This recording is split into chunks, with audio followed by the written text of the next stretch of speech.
કરવી છે મહાસંગ્રામ 2024ની।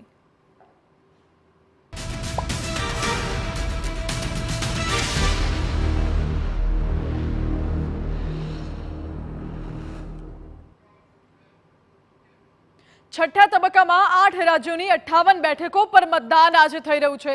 58 બેઠકો માટે 889 ઉમેદવારો મેદાનમાં છે। ઉત્તર પ્રદેશની 14, હરિયાણાની તમામ 10 બેઠકો પર આજે મતદાન છે, જ્યારે બિહારની 8 બેઠકો અને પશ્ચિમ બંગાળની 8 બેઠકો પર આજે મતદાન છે। દિલ્હીની તમામ 7 બેઠકો પર એક સાથે આજે મતદાન થવાનું છે। ઓડિશાની 6, ઝારખંડની 4 બેઠકો પર આજે મતદાન અને વાતાવરણને કારણે ત્રીજા તબક્કામાં પાછી ઠેલાયેલી જમ્મુ કાશ્મીરની 1 બેઠક પર પણ આજે મતદાન છે।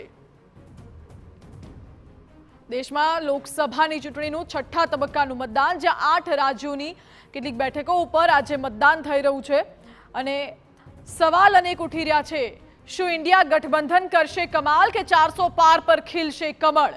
છઠ્ઠા તબક્કાના 8 રાજ્યોની 58 બેઠકો પર મતદાન શરૂ થઈ ગયું છે, જેમાં 889 ઉમેદવારોના ભાવિ આજે ઈવીએમમાં સીલ થઈ જશે।